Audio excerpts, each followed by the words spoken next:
Hamashiach nous dit dans Jean 8, le verset 31 à 32, vous saurez, vous connaîtrez la vérité et la vérité vous affranchira. Allons-y, je vais vous lire.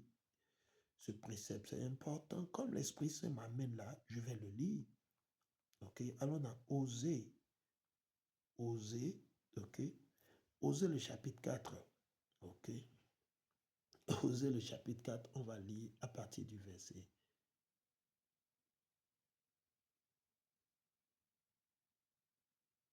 Ok, je vais vous le dire. Il dit non. On va lire à partir du verset 4. Ça, c'est la trahison de ceux-là, de vos pasteurs, les prêtres, les politiciens, vos cousins, vos tantes, vos oncles qui sont des sorciers, des sorcières. Ces politiciens, c'est de, il dit non. Ce n'est pas n'importe qui que l'on doit accuser ou couvrir de reproches, mais c'est avec toi, le grand prêtre. C'est qui le grand prêtre? C'est eux les leaders.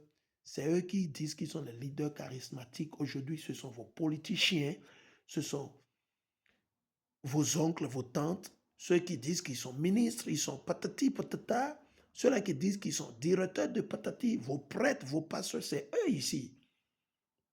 Dit le Seigneur, tu vas trébucher en plein jour. Mais oui, le monde a trébuché en plein jour. Surtout nous les Israélites, parce que c'est à nous que l'Éternel a donné le Torah, la Bible, les lois, les commandements, les ordres. Mais on a trébuché. Aujourd'hui, nous suivons des feux étranges. Nous suivons Satan, la vaste majorité, les 2 tiers du peuple de Dieu, les Israélites, ceux-là qu'on appelle communément les Noirs ou les Nègres, les Latinos, les Indiens natifs.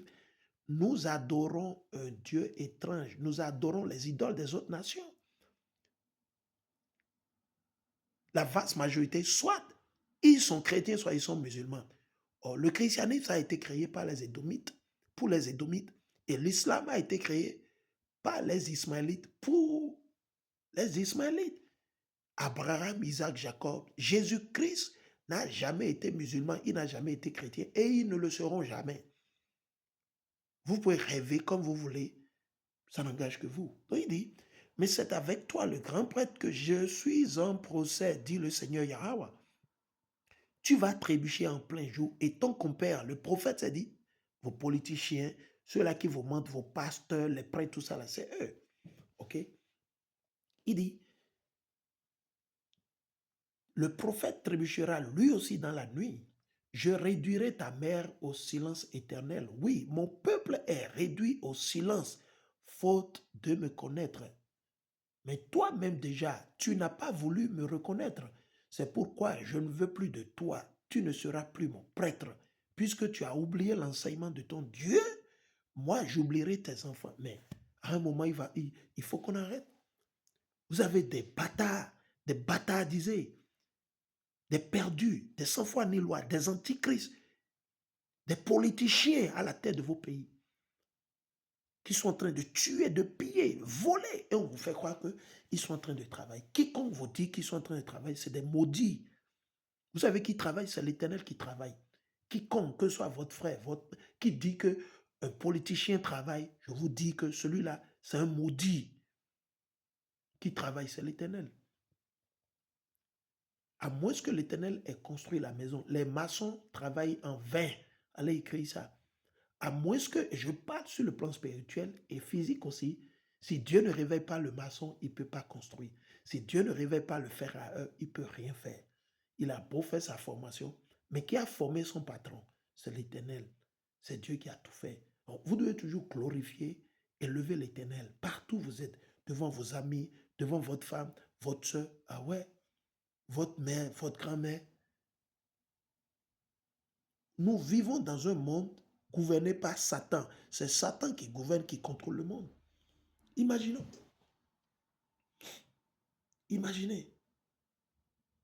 Alors maintenant, on ira allons dans Colossiens 2.8. Allons dans Colossiens 2.8. Mais avant même, allons. On ira dans Daniel, le chapitre 7. Ça, c'est classique, quoi. Vous ne pouvez pas me dire que je suis en train de mentir. Ah non. Quiconque le dit, ça dit, c'est Satan qui vous a déçu. Ok. Et cette vidéo, je ne peux pas tout. Je fais un peu, j'arrête. Je trouve un temps, je fais. Alors dans Daniel, pour vous montrer qu'ils ont changé le temps, tout est mort actuellement. C'est l'hiver. Nous sommes en plein hiver. Et vous êtes à dire que le début de l'année, où vous vous habillez comme des cafards, couche après couche.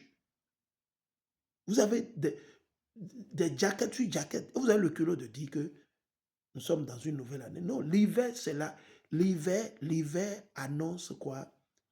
Que nous allons vers la fin de l'année. Le mot décembre, allez chercher l'étymologie du mot décembre. C'est 10. Décembre, ça veut dire 10. Décembre veut dire 10. Novembre, c'est 9. Novembre, c'est 9. Novembre. Novembre. Daniel 7, 25. Alors, ils ont changé le calendrier. Vous savez, c'était en l'année 1000. Si je ne me trompe pas, ça doit être en l'année 1800. C'est 1582. Dans l'année 1582, qu'est-ce qu'ils ont fait? Le diable, ils ont érasé, ils ont effacé 10 jours du calendrier. Ils ont enlevé 10 jours. Dans le de 364, c'est allé à 354. Ils ont enlevé 10 jours. En l'année 1582, quand ils ont voulu faire leur changement de calendrier satanique à un autre calendrier satanique, et ils ont enlevé 10 jours du calendrier établi par l'Éternel. Imaginez, depuis l'année 1582. Donc quand ils vous disent que nous sommes dans l'année 2025 ou quoi, ils mentent. C'est du mensonge. Alors je vais vous le lire. Je suis dans Daniel, le chapitre 7 et le verset 25, si j'ai bonne mémoire. Daniel, soyez patient, je vais le lire. Hein. On va vous montrer la vérité. Ok? Ok. Voilà. Je suis dans Daniel, le chapitre 7 et le verset 25. Ok? Actuellement même, je vais lire à partir d'ici. Il dit, on va lire ce qui, à qui l'Éternel fait recours ici. Je suis dans Daniel, le chapitre 7 et le verset 23 jusqu'à 25. Je lis. Il dit, l'explication suivante me fut donnée. La quatrième bête représente un quatrième royaume terrestre. Un quatrième royaume qui? Les Édomites, Esaü, Édom, les faux blancs, gens comme les Rothschild, les Emmanuel Macron. Voilà. C'est eux la quatrième bête, les faux blancs. Esaü, Édom, Aïdouméen. La quatrième bête représente un quatrième royaume terrestre différent de tous les autres. C'est un royaume différent. Ils sont différents en matière de leur ethnie, de leur race, en matière de leur esprit, en matière de leur tradition, leur culture. Tout ce qu'ils font, ils sont différents des autres nations. Esaü et Édom, ils ne sont pas grecs originalement. Les Grecs sont différents de Esaü et Édom. Les anciens Romains qui ont été créés, qui ont créé la République roumaine, à travers qui? Rémus et Romulus, 700 ans avant que Jésus-Christ ne naisse, ne vienne, ils ne sont pas édomites, ils ne sont pas faux blancs. Ils ont été conquéris après la chute de l'Empire gracien, de l'Empire grec. Ok? Que personne ne vous trompe et vous déçoive en faisant croire que, les Romains, tout à coup. Non, il doit aller en profondeur et faire sortir la vérité. Il faut étudier, il faut faire des recherches. Il ne faut pas juste dire des choses, juste pour dire des choses.